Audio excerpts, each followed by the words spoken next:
ಅಷ್ಟು ವಿಚಾರಗಳನ್ನ ಎಕ್ಸ್ಪ್ಲೇನ್ ಮಾಡೋಂಥದ್ದು ಮಾಡಲಿಲ್ಲ ಅನ್ನೋಂಥದ್ದು ಇದೆ. ಚೆನ್ನಾಗಿ ತಂದಿದ್ದೀರಾ, ಎಲ್ಲ ವಿಚಾರಗಳನ್ನ ಹೇಳ್ಬೇಕಿತ್ತು. ಬಿಲ್ ಅನ್ನು ಕೈಯಲ್ಲಿ ಕೊಟ್ಟಿದ್ದೀರಾ, ಕೊಟ್ಟಿರೋ ಮಿನಿಸ್ಟ್ರುಗಳು ಎಕ್ಸ್ಪ್ಲೇನ್ ಮಾಡಬೇಕಲ್ಲ. ಆಯ್ತು, ಈಗ ಕ್ಲಾರಿಫಿಕೇಶನ್ ಕೇಳಿ. ಇಲಾಖೆ ನಿರ್ವಹಣೆ ಅಶೋಕ್ ಅಲ್ರಿ, ಜಾರ್ಜ್ ಅವರಿಗೆ ಮಾತಾಡಿದ ತಕ್ಷಣ ಜಾರ್ಜ್ ಅವ್ರಿಗೆ ಯಾಕೋ ರೆಸ್ಪಾನ್ಸ್ ಬರುತ್ತೆ. ಆಯ್ತು, ಆತ್ಮಮಿತ್ರ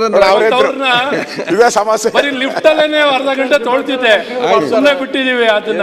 ಆಯ್ತು, ಯಾವಾಗಿದ್ರು ಅವರು ನೋವು ಅರ್ಥ ಆಗುತ್ತೆ, ನನಗೆ ನೋವು ಅರ್ಥ ಆಗುತ್ತೆ, ಭಾವನೆಗಳು ಅರ್ಥ ಆಗುತ್ತೆ. ಆತ್ಮಮಿತ್ರ ನಾನು ವೆಂಕಟೇಶ್ವರ ಅಲ್ಲಿ ಕೇಳ್ಕೊಂಡು ಹೌದು, ಚೆನ್ನಾಗಿರೋ ಬಿಲ್ ತಂದಿದ್ದೀರಾ, ಪೂರ್ತಿ ಎಕ್ಸ್ಪ್ಲನೇಷನ್ ಮಾಡಲಿಲ್ಲ. ಪೂರ್ತಿ ಎಕ್ಸ್ಪ್ಲೇನ್ ಮಾಡಿದ್ರೆ ಚೆನ್ನಾಗಿರೋದು. ಕೊಟ್ಟಿದೀವಲ್ಲ ನಿಮಗೆ. ಹೌದು ಸ್ವಾಮಿ, ಬಿಲ್ ಎಕ್ಸ್ಪ್ಲೇನ್ ಒಬ್ರು ಮಾಡಿದಾಗ ಎಕ್ಸ್ಪ್ಲೇನ್ ಮಾಡಬೇಕಾ ಬೇಡ?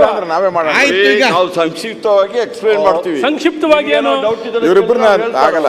ಸಂಕ್ಷಿಪ್ತ ಅಶೋಕ್ ಅವರೇ, ಅಶೋಕ್ ನಿಮ್ಗಿಬ್ರು ನಾವೊಂದು ಬಿಲ್ ಮಂತ್ರಿಗೂ ಸಮಾಧಾನ ಹೇಳಿ. ಅವ್ರೆಲ್ಲ ಅವ್ರ ಇಲಾಖೆ ಬಿಟ್ಟು ಕೂತ್ಕೊಳ್ಳಿ. ಹೈಯರ್ ಎಜುಕೇಶನ್ ಮಿನಿಸ್ಟರ್ ಆಗಿದ್ದವರು ಅಶ್ವಥ್ ನಾರಾಯಣ್, ನೀವು ಕೂತ್ಕೊಳ್ಳಿ. ಏನ್ ಮಾಡ್ಬೇಕು ಹೇಳಿ ನಾನು?